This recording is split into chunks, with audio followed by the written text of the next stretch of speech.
Magandang araw na linggo po sa inyong lahat. Ako po'y medyo nalilito kasi may nabasa akong mga balita na ang trust rating daw ni Marcos Jr. sa latest sa survey ng Publicus Asia ay negative 27. Pero nang tinignan ko ang Publicus Asia, hindi lang daw negative 27 ang trust rating ni Marcos Jr. Kung hindi, negative 57. Negative 59. I stand corrected. Negative 59. Bakit po negative 59? 14% na lang daw po ang nagtitiwala na kay Marcos Jr. and 73% ang hindi nagtitiwala, or a net trust rating of negative 59. Ibig sabihin po, halos 1.5 tao na lang sa 10 ang merong tiwala kay Marcos Jr. Or kung percentage point po yan, ay nako, 1.5 po, no? 1.5%. Tama ba ako sa aking bilang o is that 15%? Hindi. Tama po. Talagang negative 59 is 1.5% na lang ang nagtitiwala sa kanya. Ibig sabihin, yun na nga po, no? 14% ang nagtitiwala, 73. So, 7 tao, tama, 7 tao ang hindi na nagtitiwala, 3 tao nagtitiwala sa kanya. Parang ganon, no? So, negative 59 na ang kanyang trust rating. Ano pong ibig sabihin nito? Well, ang tiwala po ay yung paniniwala ng taong bayan na maaasahan ang isang leader na mamuno. Bakit po naging negative 59?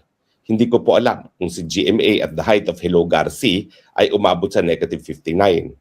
Pero this is a record to beat. Para kasing wala na talaga nagtitiwala sa kanya. Bakit ba nawala ng tiwala ang taong bayan dito kay Marcos Jr.?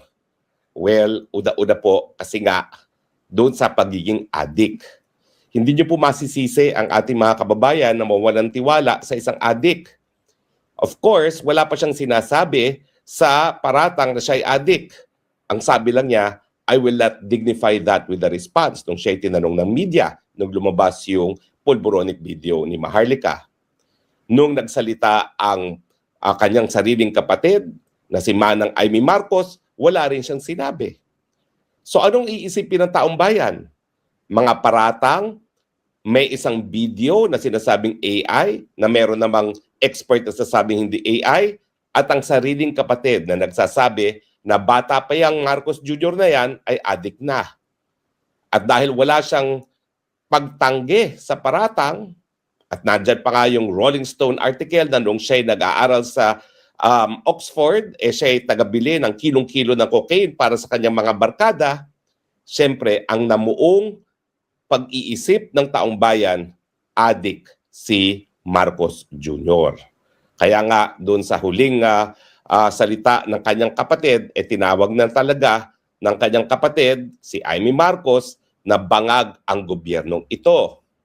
Yan ang tingin kong pangunahing dahilan kung bakit walang tiwala ang taong bayan sa kanya at negative 59 ang kanyang trust rating. Ano pa ang mga dahilan? Well, bukod sa pagiging bangag, pagiging kurakot.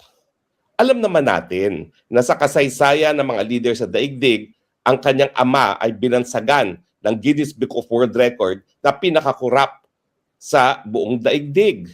Wala pa pong tumatalo sa record ng mga Marcos sa pagiging kurakot.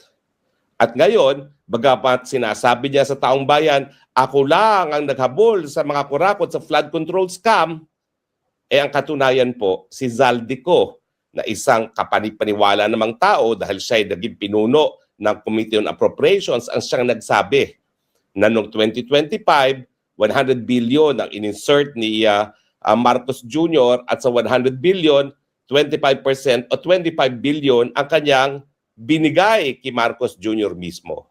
At nandyan nga yung Marines 18 plus 4 na nagpapatunay na sila yung mga inutusan ni Zaldico na mag-deliver ng pera sa kanya. So habang nagmamalinis ang Marcos Jr., lalong bumabaho ang katotohanan. Paano mo naman mapapagkakatiwalaan ang nagmamalinis na sinasabi ng mga kapanipaniwalang mga tao na siya ay madumi? Sabi nga ng isang saying sa Tagalog, no, bago mo putahin ang putik ng iba, linisin muna ay yung putik sa iyong mga muka. Bukod pa dyan, dahil siya ay adik at siya ay kurakot, alam natin na siya ang problema. Bakit? Kasi nga siya ang presidente. Siya ang dapat nagmumuno para bigyan ng solusyon ang problema ng taong bayan. Huwag niyang sisihin ang napakataas na presyo ng bilihin sa putukan sa gitnang silangan.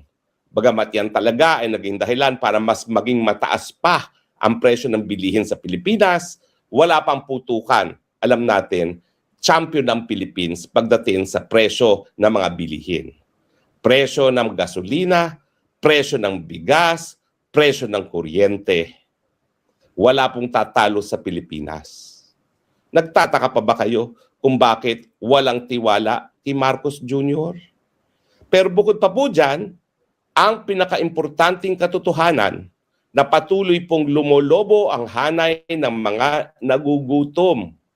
Hindi na lang po kalahati. Mahigit sa kalahati na ngayon ang nagsasabing gutom sila.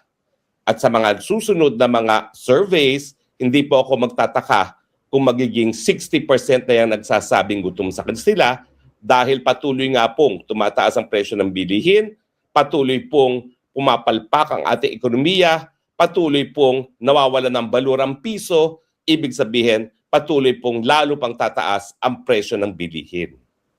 Ang hinaharap po natin by way of leadership failure ay isang tsunami, unprecedented tsunami. Napakalaking problema na dagdagdagan pa dahil nga sa putukan sa gitnang silaman, pero walang presidenteng in charge. Houston, we have a problem. There is no president leading the Philippines. Kaya nga po, 59% ang distrust ngayon ni Marcos Jr. Kapag 59% ang distrust at wala ng tiwala na kakayanin ng Marcos Jr., ibig sabihin, nawala na siya ng moral authority na mamuno. Wala nang naniniwala sa kanya.